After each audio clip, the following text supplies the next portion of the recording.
Hey, welcome to the Path Podcast that provides transformative insights for authentic success. My name, again, is Chris Weiss, and together with my partners, Stuart Ferguson and Toby Quinton, we make up True Path Consulting, where our mission is to maximize executive performance and drive personal growth by guiding leaders on a journey of self-fulfillment and true success.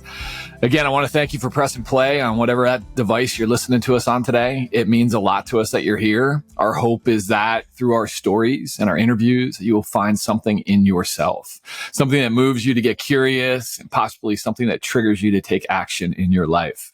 You see, the goal in this podcast and in our coaching partnerships is to help people find their ideal selves. Find your ideal selves without the motivation of that personal or professional crisis. We'll bring up topics and curate discussions that'll help you take actions to find out who you were showing up as in the roles that you play in your life, and ultimately helping you paint the picture of who you want to be and what's getting in your way from being that person. We only get one shot at this awesome thing called life, so let's stop being okay with being miserably comfortable and instead be more intentional in following a path of meaning and purpose. With that being said, I want to introduce Stu and Toby. Stu, how you doing this morning? Good to see you guys. Today is a day that's been filled with a lot of family and a lot of activities around the house. So recording the podcast has been, I've had to had to put a silence please sign on a couple of doors, but I am doing great. Daddy's recording. Yeah, Dad, I need to get one of those recording in progress signs. That's right. But yeah. I'm doing great, fully present and ready to have a great discussion. Thanks. Tobe, how about you, buddy? Yeah, hey man, I love it. Do not disturb or else, Recording. on on the door. I can see that. Yeah, hey, I'm excited about just this topic of that we're walking in today. It's as much as, and I do know this is about what we plan to do and who we will be and continue to be, is talking about what maybe either people don't want to talk about, or at least maybe people that we know don't typically lean into some of those real truths, those conversations that can be heavy. And I think all three of us are very comfortable with heavy, but it also can be simple in terms of like some of the things that we then can do or should do or can do together. So I'm excited about it. I really am. And so I'm feeling great, feeling ready. Awesome. Look at you jumping right into the topic. I mean, just like, let's go. I want to talk about this. I might have to unpack that a little bit with you. Hey, I'm with you. I'm excited about this too, but just a quick check-in. It's, I'm so present. This has been fun. Before we pressed record, we were talking about just how surreal this moment is for us, being able to be on a podcast, and this is work for us. We get to do this with our best friends and get to be in business with one another. And I'm just super appreciative and super grateful for being here today. I got 3 boys home from summer too. So, the recording in progress. Yeah. It doesn't matter what I put out there. There's gyrations going through my window of my door, and I think one tries to do one funnier than the other one to see me crack up. I should record that sometime and put it on the podcast. Yes. What you would see, like high school and college boys doing in your window while you're recording a podcast, it's something. It's something. That's all I'll put on that. Look at you. Hey, the positive here is your ability to multitask is next level. I mean, totally. You got annoyance outside the door. Yeah. Gyrating boys. That's the PG version. Gyrating boys outside my door. Yeah. Trying to make me laugh. That's raising boys and girls right there. That's the one word I did not think I would hear today. So thanks for walking in gyration 3 different times, Chris. I appreciate that. I thought I was being good. I was going to say something else, but I didn't. So, We're proud of you. Yeah. Well, hey, this is one of those podcasts that we introduce a topic and we talk about a topic. So we don't have a guest today, but we introduced a topic and kind of talked about each other and the impact that topic's had on us and our relationships and our lives and stories that we have, to hopefully generate some curiosity in the listener, right? That may be going through something similar, and to generate enough curiosity to get them to potentially do the work that we talked about before. So, Stu, you have the topic today. I'll pass it over to you to kind of introduce it to us, buddy. I appreciate it. Thanks, Chris.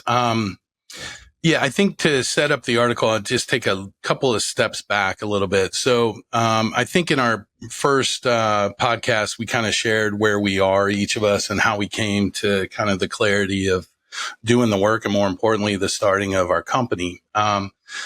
It's about 2019, I found myself in a phenomenal opportunity and became a president of a large organization, global company, and 4,000 employees, large job. And 2020 came and a lot of challenges started to present themselves externally, but because of those externally, they exposed a lot of internal challenges I was having. And so I started down this path of really being curious about checking in with myself and really understanding what are some of the gaps or some of the pain that I'm currently navigating, right? And one of them kept coming up. One word continued to kind of rear its ugly head throughout a lot of those conversations with myself and with my coach and with other people. And that word was loneliness. And so today I thought it would be good to kind of walk in a topic that I think is somewhat universal. I don't think this is just a small population. In fact, after doing a lot of research for the call or the podcast today, I've come to realize that this is probably much more of an epidemic than maybe we really talk about. And that's a good word, epidemic. Yeah. And so there was one article specifically, it was on medium.com. And it was an article written by a gentleman and his name was Scott. He didn't give a last name, so I can't give him full credit, but I want to acknowledge Scott from Medium in the article he wrote, which was Breaking the Stigma, How Men in Their 50s Overcome Loneliness and Depression. And I want to be very clear at the beginning of this. By doing some research, what I realized is obviously I'm over 50, or not obviously, maybe I look like I'm 30, right, Toby? But the 30, 35. 39. But being 50, I think there are some unique things that kind of get triggered around that concept of loneliness and depression, which we'll get into. But in this article, there were a couple of things that stood out in it. And one of them was what were some of the factors of what created that feeling of loneliness or that feeling of disconnection. And I just want to share, the four that they talked about in the article. And I thought maybe we could have some general discussion about it, because I think depending on the individual, it may be prevalent, it may not. But the four factors that this article talked about was the first one being societal expectations and masculinity.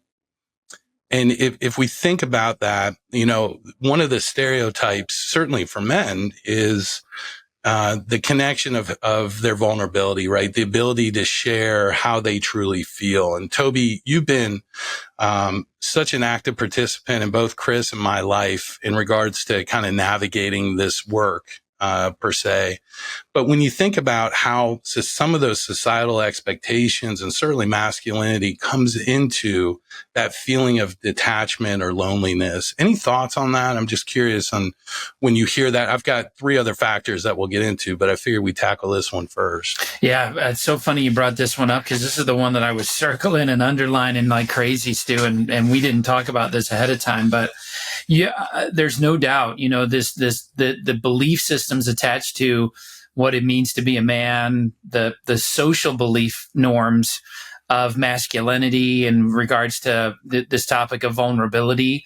The word that keeps coming up for me is the lack of depth that we as men, and I'll just speak for me as a man, will go to proactively.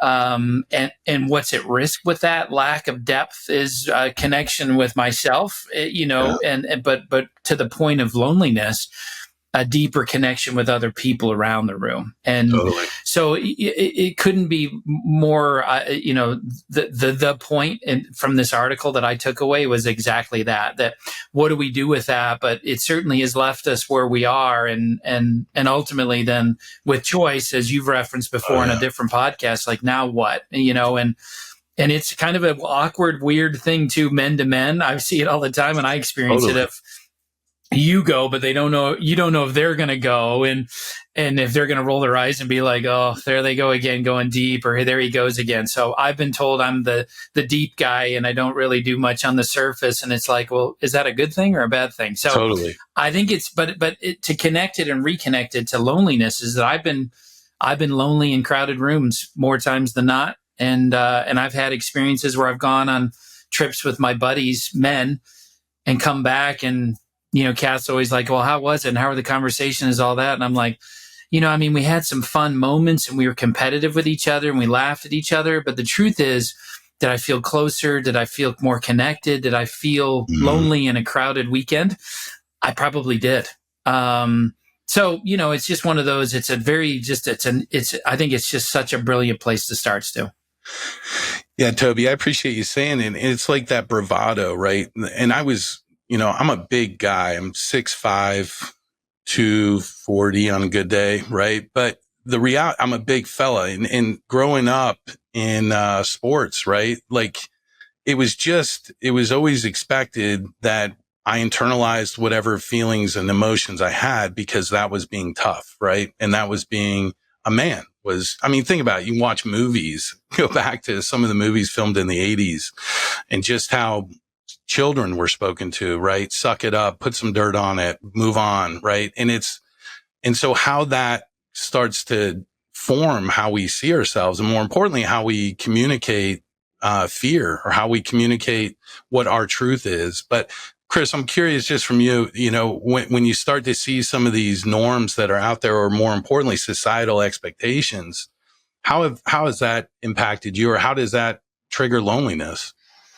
Yeah, it's good. I went kind of deep when you were taught, when I read this, because I went super internal, and it had it was a little bit of a trigger for me, because I was so lonely probably the last 10 years at my last role, right? Because I kept being told, like, I have to do this, and I have to,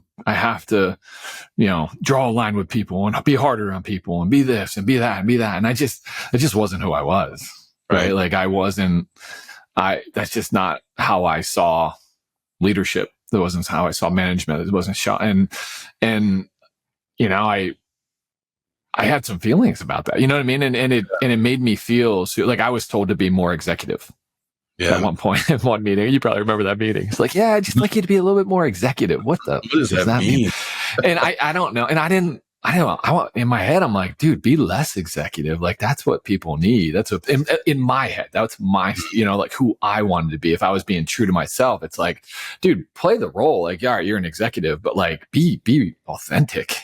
Totally. And I just was torn, and I struggle with that big time, man. So, I was, we were in meetings, and I felt super lonely at those meetings. At one meeting, Toby, you were in there, and I kind of tried to, I didn't know how to communicate it. I remember trying. I failed miserably, and it kind of got turned around on me a little bit. And then I was like, "Oh shit!" Now I'm even more lonely, because I'm like, "Man, I did not come out how I wanted to." People, like, I didn't really portray what I wanted. So it's a real thing, man. In work, and then how that made me feel at home. It made me feel even lonely at home, because I wasn't feeling like everybody saw me as this executive, and you get to travel all the time, you get to do this, you get to do that. But yet inside, I felt like a complete imposter, because I didn't want to be that person. And it wasn't that wasn't just who I wanted to be or how I wanted to show up. But yet this is the life I created for myself. So it's almost like I created my own loneliness, and I found myself kind of retracting from those types of conversations with my wife, my kids, whatever. And it was like, it turned into this like never ending kind of spiral I found myself in. So yeah, this was a big one for me. Yeah, go ahead, Tobe. Yeah, just real quick on that point, Chris, because you just brought a thought to mind that, this is a tricky one, loneliness, because when I think about it, and I remember vividly that meeting, Chris, you copping to, probably not the word necessarily, you might have actually, but it's an interesting phenomenon. At least, it makes a lot of sense from a psychology perspective, but it elicits a reaction from the people around you when you say you're lonely. Right. Because especially if ones that, like in a work setting where you've worked with them and been in rooms with them and grew up with them, immediately they go right into, I didn't make you feel lonely, or I didn't cause this. And they get into a real defensive moment. So it is another barrier for us of depth and honesty to be able to cop to, hey, I'm feeling lonely. And I think it's important for them to be aware of that, but also not own it all. Like, I think then it gets back to us also choice, because it's I watched it happen. You were the victim in the room. So you're expressing your truth about being lonely and bearing a soul and bearing a level of depth that we don't normally see. They're touched, and again, not all of them, but like there's some, I didn't do that. And then there's also like, well, then, poor Chris is lonely. And, we get to those masculine and those societal norms of like, suck it up, dude. Rub in the dirt, like Stuart, like you said. So anyway, it's an interesting to me from a point of view of like, we're not trying to get to the fix it right now and how to get through it, but it's just it's one of those things that we just don't talk a lot about, but yet is so, so prevalent these days. I'm listening to both of you talk, and it reminded me that you're also fathers to boys, right? And to watch, young men come up, because, the other thing is, and we'll get to some of the other factors here, but, how the viewpoint of life and what adversity is and what judgment is, and, really trying to shape that confidence within children is a challenge, especially with the amount of stuff coming into our kids' heads of what is acceptable and what's not. It's just, I'm curious from your perspective, and I'll give it from a daughter perspective, but how does managing some of those societal expectations and some of that masculinity show up as a dad? I'm curious. Chris, I'll take it. I just, I had an experience with my youngest I was actually on a work trip in Chicago, and we give our kids journals for few Christmases ago, and every once in a while they go in there, and we sneak every once in a while. If they listen to this, they know, like, just as like attentive parent. I don't know if that's bad or good. You could judge me as a parent, but it's kind of like, I don't know, like Joy had an inclination, and she saw it, and if there was stuff in there, she would have went through, but like, and it was some pretty serious stuff, like some really serious stuff, and it was real loneliness stuff. And not suicidal, but the word came up, and like the understanding of how, like, for someone to write that, the understanding of how someone could feel that lonely, and for him to write that, I literally was in a meeting. It was 8:00. It was the kickoff. I packed up my shit and I was home by 3. And we were on the path, my walking path, at 4:00 with him. My wife and I just talking to him and letting him know, like, hey, we want to talk to you about it. And we got into that. And ultimately it was loneliness. Yeah. It was like, he didn't have a great friend network at that point, right? Like, it was just kind of a transition. It's that middle school kind of transition. It's just, and it was just pure loneliness. And to be able to have that discussion with him, and we walked for about an hour and a half, and to be able to have that discussion with him and just talk to him about it and understand where he's going and understand that he's even going through it. Like, I didn't, until I saw that other article you sent, Stu, with like that age group that's super lonely. I was like, oh, but I understood it, because it's like they're so connected, but they're not, to your depth conversation, Toad. Yeah. So the cool thing about having other boys and the way we decide to raise our boys is we tell each other everything. Sometimes my kids tell me too much, but I'm okay with that. I'd rather hear that than nothing. So we told the other boys, and we had a conversation about it, and what came up, and so on and so forth. And hey, we got to protect each other. We got to talk to each other and things like that. And it ended up being a really good discussion of loneliness. Awesome. My other two actually jumped in, and we was talking to my middle schooler about middle school and about how lonely it is. Powerful. And then, but also gave him that vision of, well, wait till you get to high school though. It's less judgy. People just have fun. Like, you'll find your way, is what they were trying to say. You'll find your tribe in high school. Right. And it was just a really cool moment. So like, when I think about loneliness, I think of that, like that was, talk about a scary moment for a dad.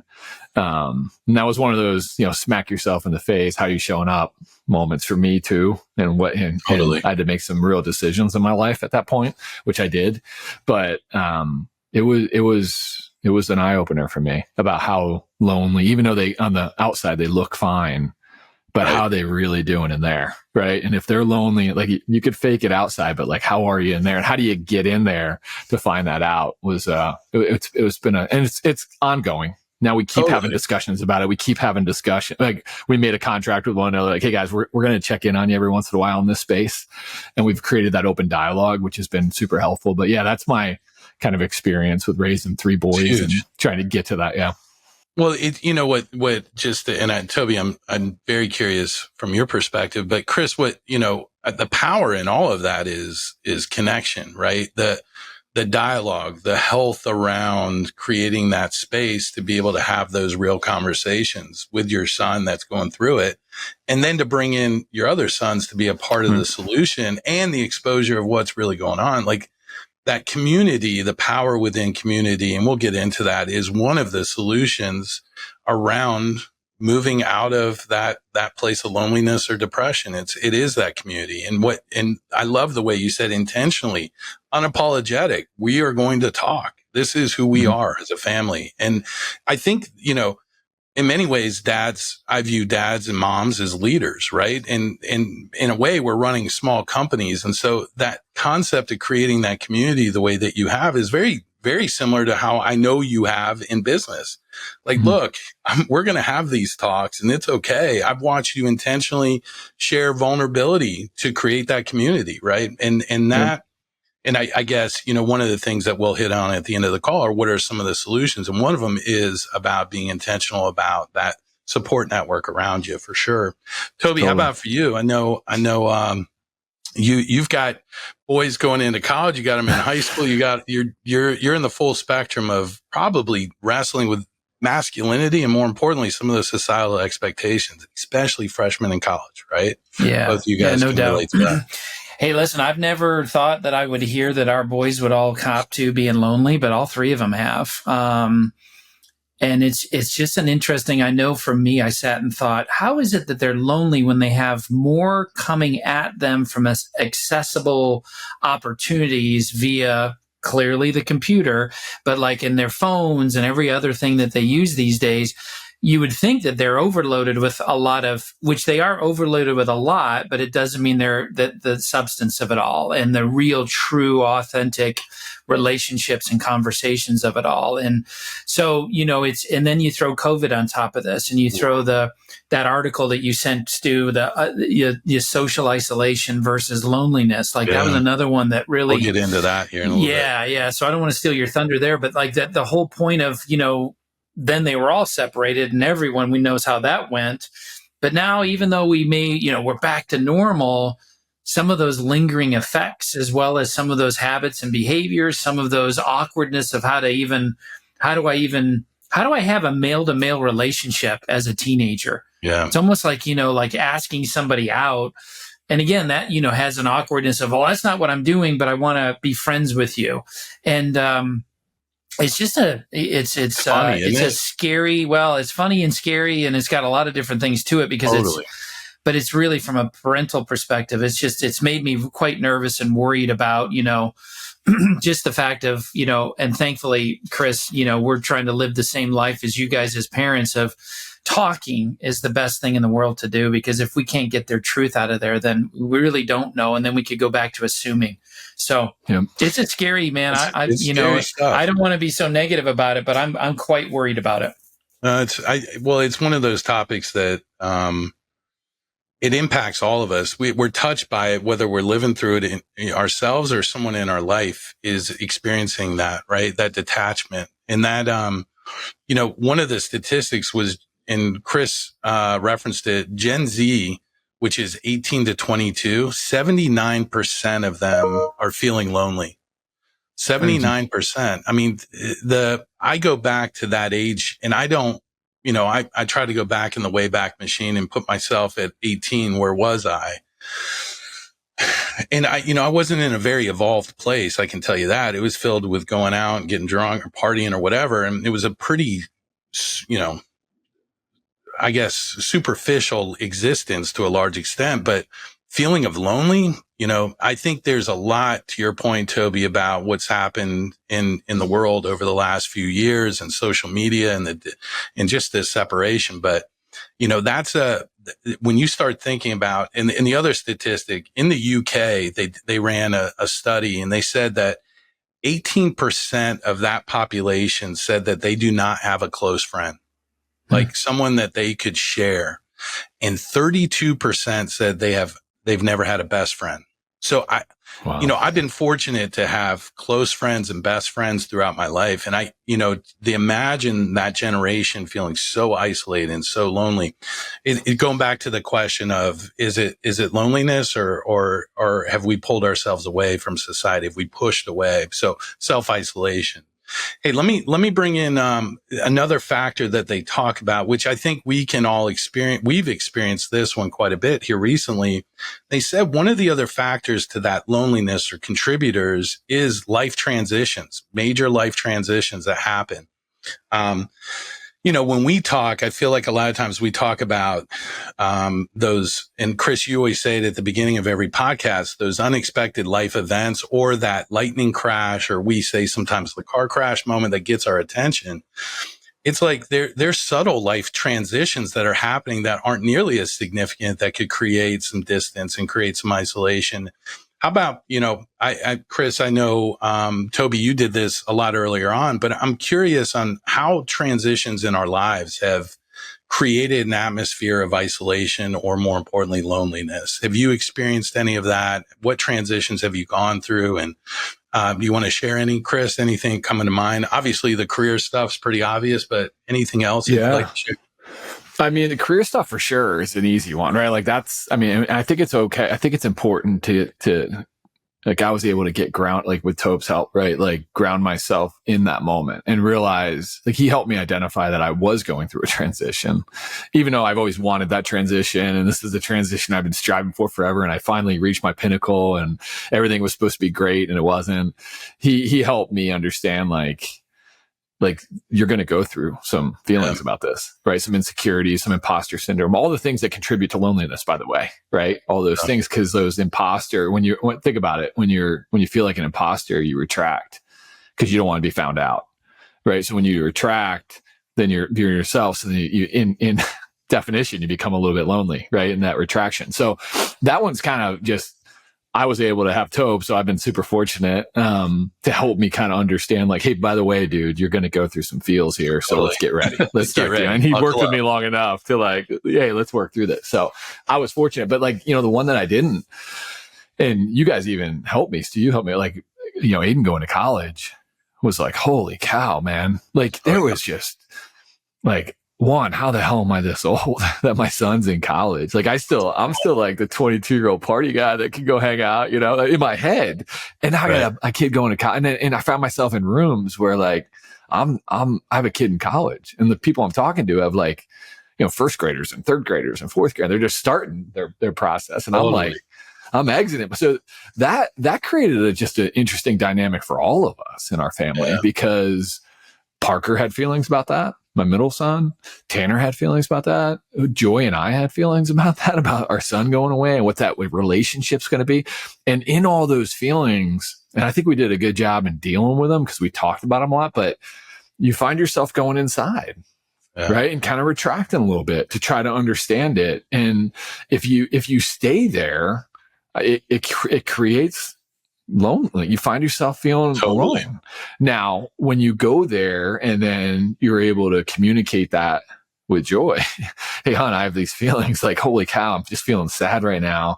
I haven't talked to Aiden in a little while. How you doing with this? It was funny when we dropped him off. We dropped him off in his dorm. And then and Joy's a mess. She's crying. And I'm not, but like I am. I just had to kind of stay strong for her, So, but like I was sweat. I just was like really uncomfortable. And we left, and we got to the car, and we were kind of like, or we were walking to the car, and I'm kind of like, no, that can't be it. Like, let's have him walk us to the car at least. He could say goodbye to us to the car. So we call him like, hey, come walk us to the car. We're not ready to say goodbye to you yet. And like, it was so weird, like just dealing with those feelings. And then the conversation we had on the way home, we had 5 hours to talk about it and to make that commitment to one another that, we're going to do this together. You know, we're gonna go through this experience together as a couple, because we're gonna have to do it with Parker. I got one more year with Parker. He's a senior now, so we're gonna have to go through it again, and then with Tanner, and then it's gonna be us. So, and then we're gonna have another stage of our life, and it's very important for both of us to not be in the same house and be lonely with one another. And we've made that commitment to one another. So so life changes. Like for me personally, I just went through Aiden, and then I'll tell you what, on the other end of it, you know, I think it's important for validation to say, all right, I went through it and look how good it is now. Totally. Like that kid is living his best life, man. Right. And it is, I mean, he's getting good grades. He's probably partying a little bit too much, but he's still getting good grades. So, you know, there's a balance there. Yeah, you know, so it's, hey, if you could do both, that's great. And to be able to see like us go through that and the loneliness and sadness that we went through and losing him, to see him live his most fulfilled life right now is just like, it's such a reward, right? Yeah. And you know, Toby, if I can ask you maybe just a little differently, the similar question, but I don't know if you can relate to this. I had my aha moments of loneliness were a little bit after the girls went off to college, right? It was when I came downstairs one day. I'll never forget. I came down and there was a water bottle on the counter that Steph, my oldest, always had. And my first reaction was, she's home, right? And the reality was Shelly had used it for the day. But that was a moment where I'm like, I miss her. You know, there were those moments of loss or of loneliness that connected to that. Only the relationship, Chris, that you have with Aiden, right? It's that personal and that. And so when those people in your life, those foundational people move or change, you know, that's a trigger point, at least for me, of not, I've got plenty, going back to Toby's point, I think earlier, of like, I've got lots of people around me, but yet I'm the loneliest I've ever been. It's those critical people in our lives that we miss. You know, I miss my daughters every single day. Now, I don't miss some of the chaos that they tend to bring into my world, but the dynamic of that changing. You said something really powerful, Chris. It signified a change of season. Like it signified something more than just our children going off to college, right? It's a age thing. It's a life expectancy. You know, I'm at the point to have college kids. Like, where did all that time go? Right. But Toby, how about for you? Not to keep belaboring, but I'm curious, how does that resonate with you? Yeah, I think that you guys are hitting it. Like the transitions in life, you know, can be triggers to kind of doing our own inventory of like, where am I at with, right? Do I have groups of friends? Do I feel, you know, lonely? Like, you know, I think there'll be a state, Stu, where you'll get to, you can miss them and not feel lonely. You know, there's that can be there, but it is a good, like it kind of, you know, the age thing. And then ultimately just the seasons of lives that we're describing, can elicit that, you know, oh my gosh. And, yeah, it's happened for me, you know, in the career wise, I went from an ultra, lots of people, leading people, being around people, to being a consultant. Yeah. And, you know, that thankfully you guys, it's the three of us, whereas it was just me more or less. And, boy, that was a reckoning of, oh my gosh, you know, one, I thought I would keep and retain more people in my life that I didn't. Yeah. And that made me think twice about, well, was I contributing to the relationship to keep it, and what happened there? But at the end of the day, I was lonely, real busy with the craft and the skill and learning new things. And so I stayed really, really busy.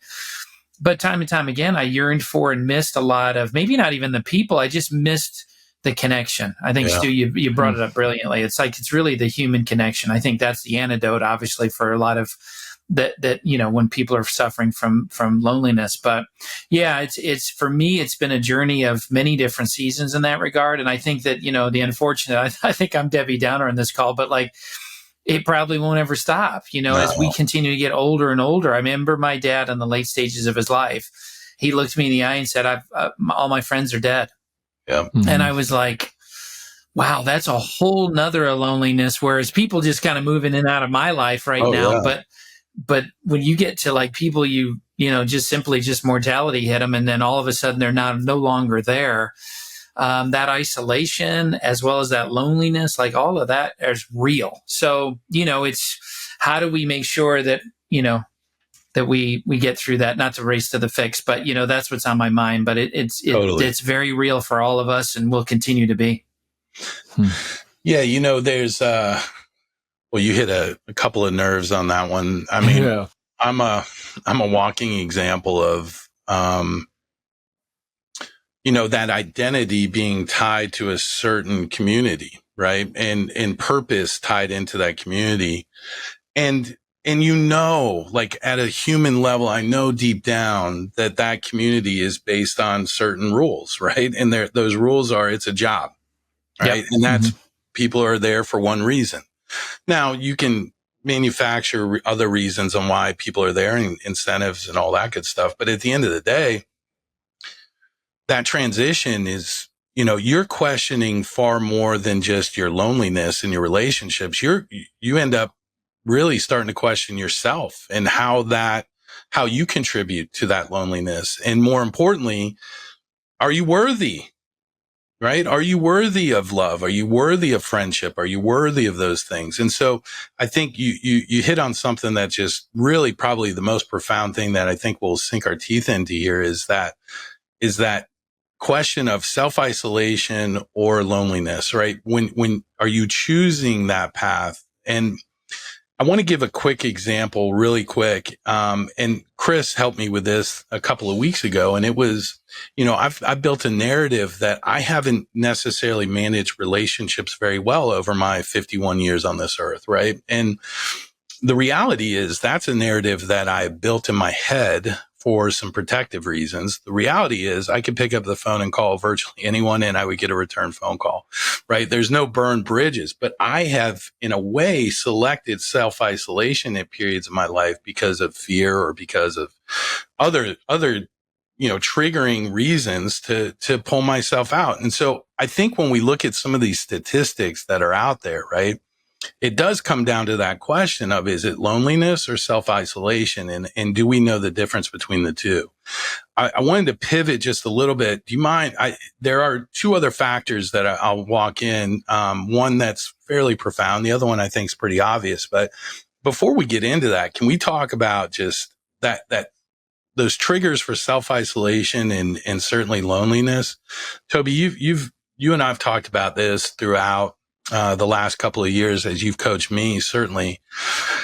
And you're coaching lots of people out there in the workforce. What are you seeing? What are some of the trends that we're bumping into or some of the behaviors that you're running into? Well, I think you nailed the biggest one, and that's that self-worth part, Stu. Yeah. Like, that's the biggie. You quickly go into, a deeper place with what about me is not good enough, or what about me has left them to not return a phone call or move on or not have that. What about me that this community now no longer engages or reaches out? And then you start going down a rabbit hole of a lot of other, was it just the position I played? Was it the influence I had? Was it So I really do think it's, I hate to just wrap the giant word of fear around it, but it really has a lot to do with that with a lot of people.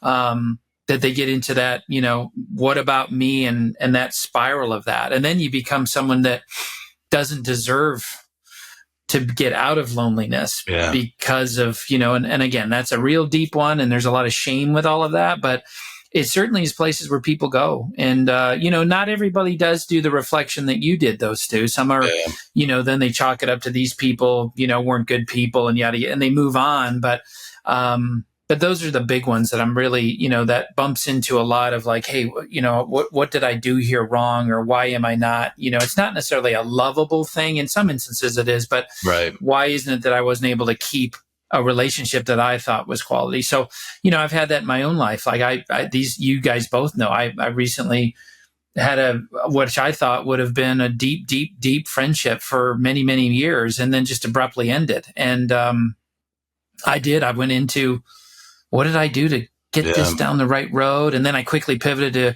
he's the problem and it was him and not me. And, so we just do this, looking for the reasons, maybe not staying grounded with what do I want? And maybe I didn't have it here, but how do I keep giving myself permission and the courage to keep reaching myself out and put ourselves out there? Because, I could reach out and say, I want to be your friend, and they could say no. Yeah. And am I strong enough as a person to be able to withstand that and then keep looking for it? It's that whole notion of, you can't feel deep love unless you're willing to have love broken. And so it's one of those, is it risky? Is it worth it? But humans fundamentally need connection. We all know that. So, sometimes it's just making sure that, we remind ourselves that I do need this. And so the uncomfortable discomfort of, being rejected is worth, though, what could happen on the other side of it. Totally. Chris, how about you? Yeah, it very similar to Tobe. Like mine all, every time, I go back and look at my loneliest moments, and it's all surrounded by that imposter and being someone that I just, didn't want to be, and then not really getting to the root cause, but like doing other stuff, like drinking too much or retracting myself from relationships, or, when you're not showing up as the dad that you want to be or the husband that you want to be, you end up retracting from that role.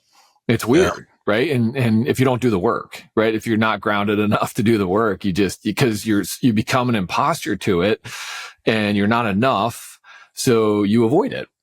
So I found myself, traveling and probably spending too much time at the bar and coming home and feeling like shit and feeling inside that, I probably didn't call you guys enough, or I didn't do this, or I didn't do that. So it's like, I'm just going to kind of avoid you while I'm home. And it just creates a spiral that Toby talked about, and instead of just, really addressing that imposter and why he's showing up and why are you feeling like you're not enough, the 5 whys, right? So that you talked about, and you kind of just go, hey, why? And that's the thing that showed up for me, man, is just that when I don't feel like I'm enough, and I feel like I'm an imposter, and that's when I find myself retracting. In life. And that retraction creates a significant amount of loneliness for me and bad habits. And, it's such a good point, because when, there was a narrative in my mind because of my job, because of my title, because of my responsibilities perceived, right? That, people will allow you to isolate pretty easily. People will say, oh, he's got a big title. He's got a big job. He travels all the time. He must be tired. Like, I played into all of the outs that people would give me so that I would isolate, right? Now, what did I do in that isolation? It was self-sabotage, right? That's ultimately, it was the you're not good enough thinking. But in to bring some humor into it, there was also a part of me that probably didn't like the people that were trying to get into my orbit, right? There was part of me also playing defense. But, I go back to, and this will be super quick, but, I moved 13 times for the company that I work for. And on average, it was about, 2 to 5 years of time in each of those cities as I moved around. And because of my job and because of my family moving because of my job, right, it was all about the job. We never planted roots in Phoenix. We never planted roots in Knoxville. And so there was some of this self-isolation that I then blamed as loneliness, right? Where I don't, I didn't intentionally show up here, but I ended up here, and now I'm lonely. But yet, to learn from that, and the reason why I bring that up is because I think people misdiagnose that loneliness and isolation all the time. There are behaviors that pushed me into isolation. There was a community that wanted me not to be lonely. Does that make sense? I don't know if that totally, resonates. Man. Stewie, I remember Fat Camp. That's a funny story for the listeners. We ended up having a meeting. Sorry, I don't understand. Siri. Oh, no, Siri doesn't. Fat Camp, and Siri didn't like it. We had a meeting, and we let one of our directors pick the place because he was kicking butt, and he picked this place in Buffalo, and it ended up being they called it a fat camp, right? hopefully I'm not being offensive to people. No. It was a camp that people went Biggest to. Loser, that TV show. That's what they called it. Yeah. So, but anyway, I remember that was the funny part of the story. I remember you were after we were by the fire, we were having fun, we were drinking, we were, with our team. And I remember you getting up and going, and I followed you. I go, hey bud, like why are you leaving so early? And you had this story in your head about why you had to leave early and blah, blah, blah, blah, blah. But I remember saying, dude, hey, and I forget what did I call you? A miser or something like that? Hey, call me a miser. Yeah. I'm like, stop being a miser, man. Like, come on. And you're like an old miser. Like, come on and come with us. And I didn't get a lot there other than a little defensiveness from you, right? Like I remember, a little bit like, hey, F you, dude, right? Like I'm going to go do my own thing. But like always with you, like you listened to it. Oh, totally. And you thought about it. And then it was probably about 4 or 5 months later, you were like, hey, dude, I'm done being the miser. So I think it's just important to be aware of the people in your orbit that could be being and are showing the characteristics of loneliness, and whether it's through a self, a story that they're telling themselves or a position they're in or whatever. And like the story I said with my son, the story I said with you, like, dude, you were, I think back then you were the regional vice president, but still like a big fucking job, dude. Like, I mean, a big job. I mean, everybody kind of looked up to you, and what the hell does that guy, how can he be lonely?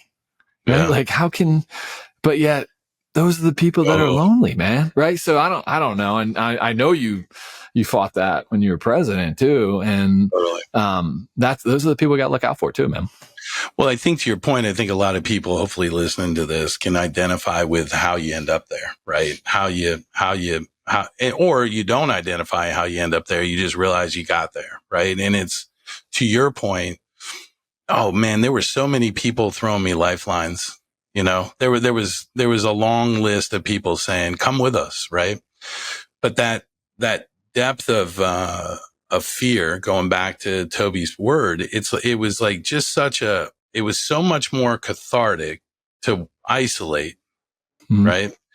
And deal with the self mutilization that goes on in that isolation. Look, anybody that's isolating can tell you that it's not, unicorns and rainbows. Isolation is personal torture in a lot of ways. And I think, what's crazy is that I chose that over sitting around a fire with a bunch of buddies having beers like that.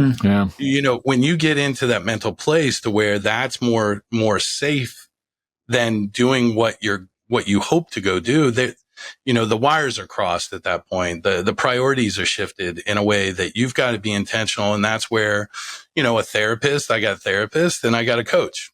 One of them, the coach is, well, both of you have been therapist and coach for me for a long time, but that's when the intentional work began. And it all comes down to, I think, is at a human level, I don't want to be alone. Mm-hmm. I'll say that as many times as I need to say it for me to hear it. But the question is, it goes back to Toby and multiple in his position on a lot of things. It's like, okay, that's what you want. What work are you doing to make that a reality? Like, this is an inside out job, brother. This ain't about them. They're not broken. It's like, why are, so to your point, there's the awareness of life transitions, bringing it back a little bit to the factors. Those life transitions are huge opportunities to be super vigilant about you and where you are and what decisions you're making based on that change, right?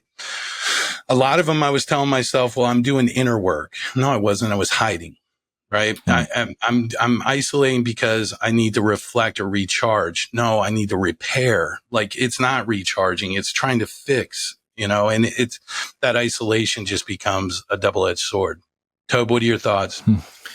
Yeah, no, I think you're right, man. I honestly, everything you guys are saying is so spot on from my point of view. And, I had a thought out of the blue that just for us to be careful with the mental health possible outcome that loneliness could lead to, that just to be responsible. And I know all three of us are, but I want to just reemphasize that, there's loneliness and then there's some depression and deeper levels of depression. And, there's low grade depression that is very widely studied and known through COVID and even post it, that many of us have carried for quite a while. Now, depression and loneliness aren't always just a smooth connection, but loneliness can lead to that. And so just to be mindful of it, I don't know why I had that thought, but I just, as I was thinking about listeners, we just have to, again, we hope we have the support group around us, that we're talking enough about it. But when loneliness does start to strip into depression, and there's enough research out there to be able to get the signs and signals of depression, that you do need to move on to get some help, and you need the support around you on that, because it's it's a heavy topic, but I don't think that every lonely person is depressed. So I want to make that clear as well. So just that thing came up for me there as you guys were talking. Of just a reminder to the people listening to this that, what we're talking about is loneliness, and sometimes some heavy stuff can result to that. And we need to make sure that people are very aware that there's a lot of places you can go to get the help you need. Really well said. Thanks, Toby. And a great segue into what this article talked about is the third factor into that, to creating that loneliness, is based around a lack of emotional support. Going back to your point about, really understanding that this is a serious topic, and one that doesn't, unfortunately probably gets swept under the rug far too often, and not one that gets brought out to the light like we are today in talking about it. But, I was fortunate that I had enough men, and specifically men in my life, that knew me well enough and had built enough mutual trust and respect to be able to, like Chris, the story you just shared, like you've always been that guy for me. And Toby in the last 5 years has become a major component. But, I'll share this publicly, and I'll probably share this a lot. Most of my temperature gauge, my safety net was you, Chris. Like my gauge on where I was, the feedback and, I could call you virtually on everything, whether I was a president or a sales rep. Like we've been together that long. So I could call up and make fun of this guy or that situation. Right. But I also knew you were watching me. Like I always knew I was in your peripheral. And Toby, very much for you, to the point that when things got dark, right, that you even picked up the phone and called my wife. Like it was beyond just, I'm aware of Stuart's pain. It was, I'm meeting him where he is. And so when I talk about emotional support, there was a lot of people in my life that showed me a lot of compassion in my darkest moments. There are a lot of people that gave me hugs, wrote me nice cards, loved me, like they showed love. But that's different than meeting someone in the deepest parts of their reality, right? And those men and those women in my life that showed up that way, I could never thank them enough. So I without droning on, the importance of having that support system, when that's not there, that is to me the epitome of loneliness, right? On the verge of depression, right? Pushing, to Toby's point. How about for you guys, that emotional support network, and, how does that show up for you guys? And more importantly, how does one create that? Yeah, I think Chris. Go ahead, Chris. Well, I just wanted to say thanks to you for that. That like you've been that for me too, man. It's like that's why I've been with this company with people like you for the last, and then being able to work with Toby the last decade, man. It's just like that's the secret sauce. Yeah. Right. Those relationships and those friendships. And I think that's why, when we graduated out of that, where we start questioning like, oh shit, how real were they? And the real ones have stayed, and they've changed. They've changed from an interactional work environment. I think I had to go through that transition because I felt lonely when I transitioned out, because it's like, well, I'm not talking to these guys as much. And it's like they transitioned from like work where you have to talk all the time and you have that interaction all the time to like friend, which is you might not talk to them for a couple months, but they're still your friend, and you got to believe in that. But I just wanted to thank you for that. And I think the emotional support, I just find myself looking for that all the time now in my 50s. And I find myself like just wanting to surround myself with people that are on that same path with me, that want depth. Like Toby, you talked about like connections and relationships, and the depth of those is really important to me. And I have a few of them in my life. You two are two of them, that I can call you guys and pretty much talk about anything with, and we can joke around and do the funny stuff, but it's always we can always transition to that real stuff. And I know you're not going to have a lot of those people in your life, but I just find myself trying to look for more and engage more with them. And I feel more attracted to people like that. And the last thing I'll say on that is, Joy's that for me. Like we've created, like I've wanted that, to your point. So you got to be really clear with what you want and let people know what you want.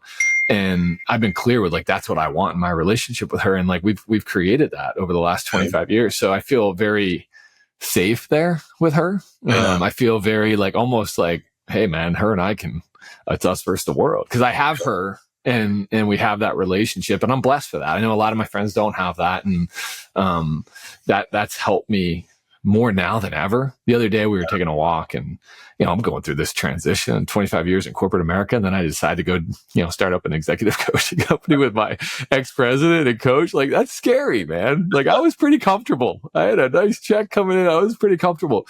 And for her to be on the walk and be like, I'm just so excited to see how happy you are. And like, I'm so glad to have you back in my life, even though I was always here. For her to say, I'm so glad to have you back in my life in that way, in the depth and what we've been able to create by being here all the time. It's just been so special. So I think, having that emotional support, not only with my bros, but with, my buddies and with my partners like you guys, but with my wife, has just been an absolute game changer for me. So sorry to interrupt, Tobe. No.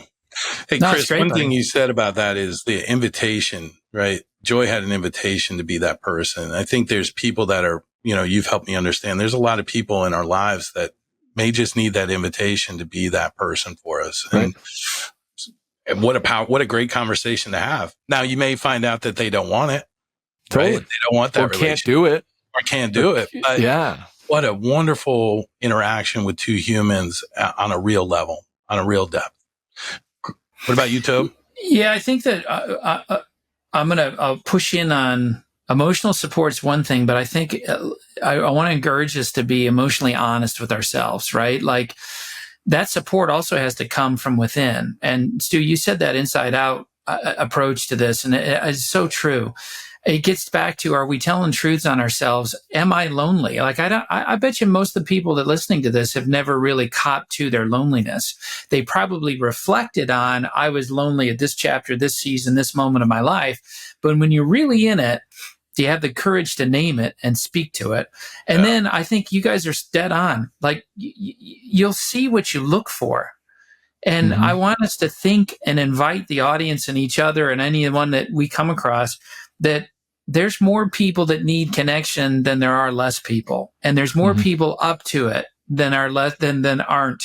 And so I think if we can just remind ourselves that the guy to the left or the right that I might meet and just could be just a casual moment, but end up being a good friend of mine because I leaned in with some attempt to make a deeper, more meaningful connection with them.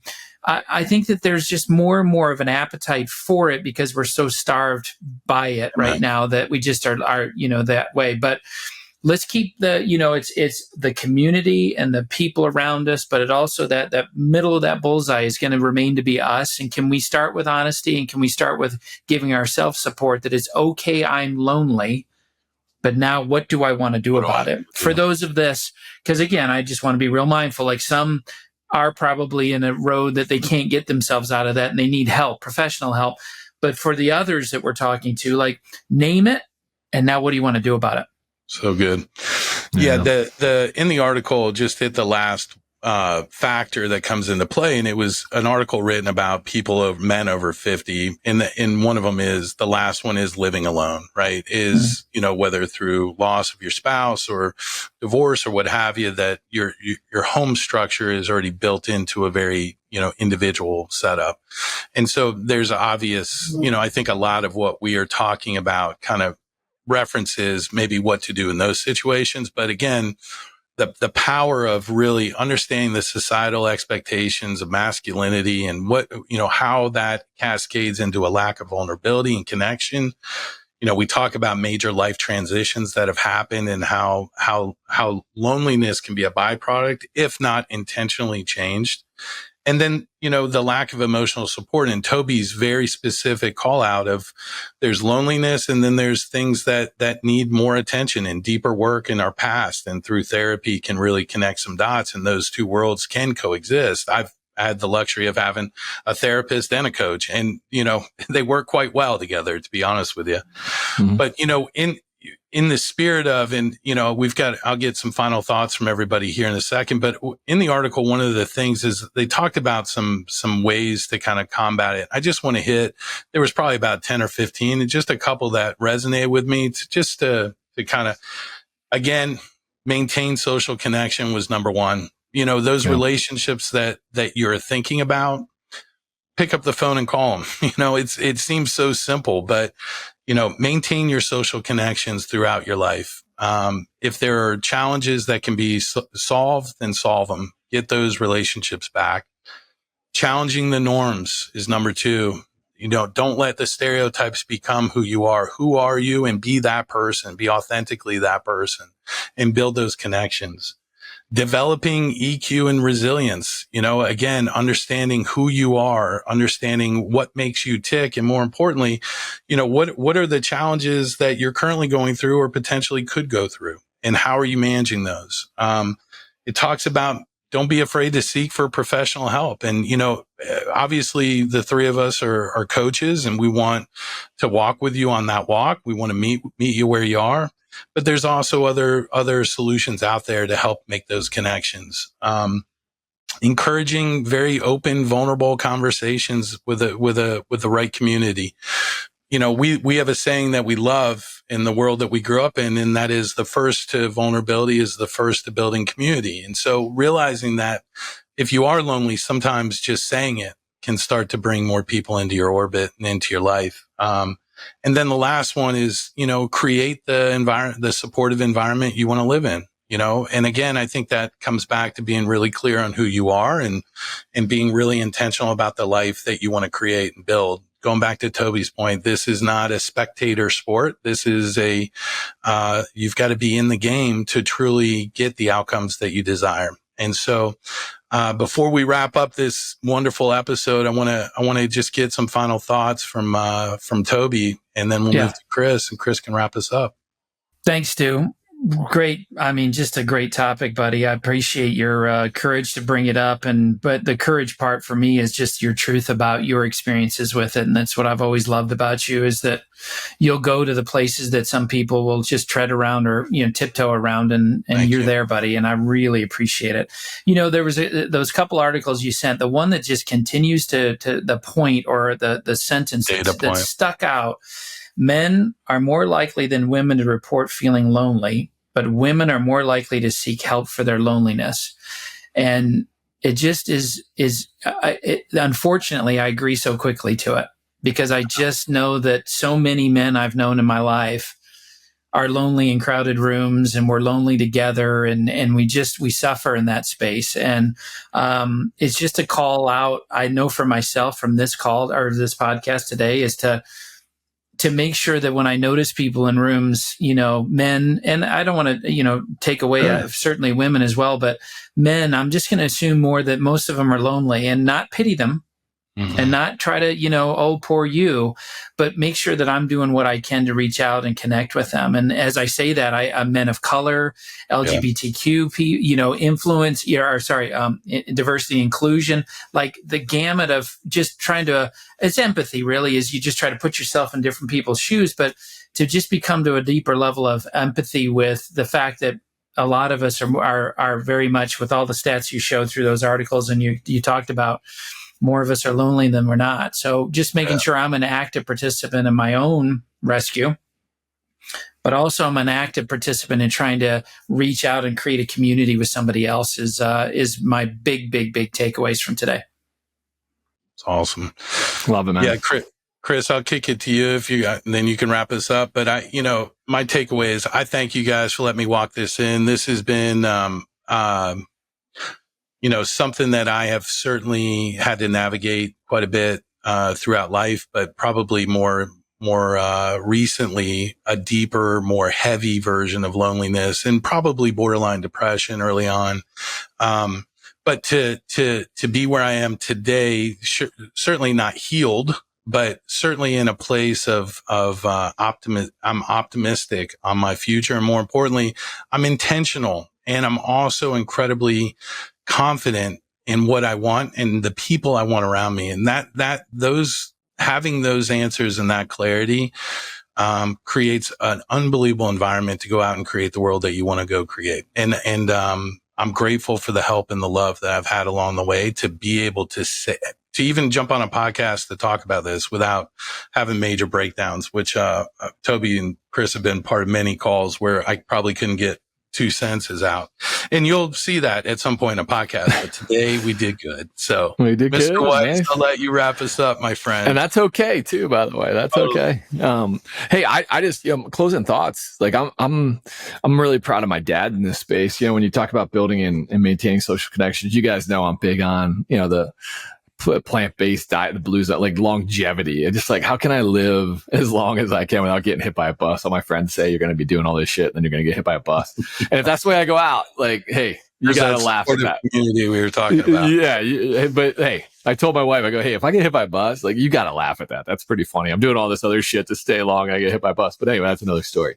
But my dad was going down that kind of old curmudgeon, path.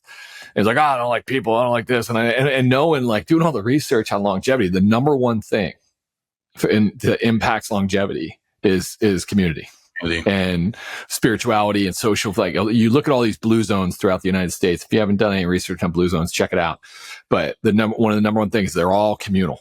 And there's usually kind of faith-based, but communal, specifically with your spouses and your children too. Because your children bring that youth in you, and they take care of you, and so on and so forth. So, like, creating that. So to see him start engaging, now he joined a golf league with a bunch of his buddies. And I mean, when I talk to him, he gets so excited about it. Every week he tells me a different story about who he plays with. He plays with different people, and it's like this new guy. Now, he did have a little bit of a health scare, and I think woke him up a little bit. Which, hey, if that's what it takes, that's what it takes sometimes, right? At least it wasn't the scare. And he's changing. So I'm really excited and really proud of him. And it just shows that, in your 70s, you can change, and you can want to live a good life and do the things that are going to allow you to do that. So I'm just really, really happy with seeing him be so lonely, but then now being so engaged. He does Meals on Wheels. He's got relationships with all the people. Like, it's just so cool to hear him kind of just getting out there in life and just doing it, which is exciting. So I don't know. But this has been really good for me too, man. Like, this just, since making this decision to start up True Path with you guys, like, I haven't felt lonely, and I felt stressed in a bunch of different ways, but like, I haven't felt lonely. And that's a lot because of you guys. You guys have been there for me. You've been super supportive. Even the transition out. Toby, I remember the call after, telling you, Stu, hey, I think this is it for me. And knowing it's the right decision, but feeling like I was letting you down, but you supporting me so well. And then Toby, you helping exit me. And then, hey, why don't we do this crazy journey together? Because you said, I'm sick of doing it alone. Like, you said that to me. And I said, dude, I'd be honored to do this with this. So this is the work I want to do. And now to find ourselves all here. I know I'll have moments of loneliness, but just to know that I have you guys to talk about and talk through it and get grounded with it and understand it better, means the world to me. So thanks for walking this in, Stu. Really appreciate it, buddy. That's awesome. Thank you. You got it, man. So, hey, thank you. Thank you for joining us on the path. And again, remember, every journey is unique, and every step you take shapes that journey. Keep exploring, stay curious, and give yourself grace as you forge your path. Until next time, stay true to yourself and keep walking the path. Have a great one.